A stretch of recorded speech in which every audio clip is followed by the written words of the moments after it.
Hi and welcome to another video of SpaceX update. Among other things pacing up at Starbase, the final piece of booster quick disconnect hood has been installed. This second QD hood will ensure all the plumbings will be covered.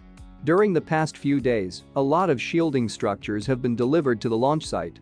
This is a clear indication that a booster static fire is imminent on the orbital launch mount soon. And of course, SpaceX would want to protect the critical parts during the test. A downcomer tube for booster 8 or 9 has been spotted at the production site. Sometimes when you are camping in a remote place with your RV and you feel frustrated because you have no longer access to the internet. Well, SpaceX has come up with a solution to fix that. SpaceX has announced that Starlinks for RVs are available to order.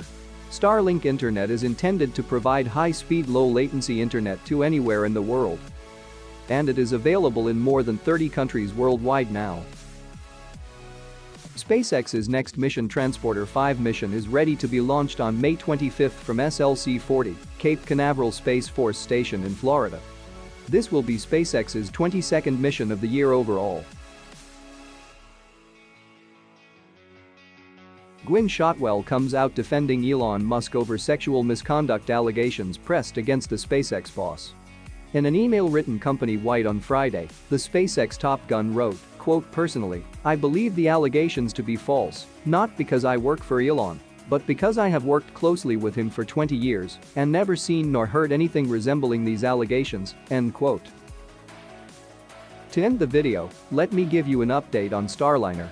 Boeing and NASA are planning to undock Starliner from the ISS on May 25. Before its maiden touchdown, teams are preparing for the first return of the spacecraft from the space station.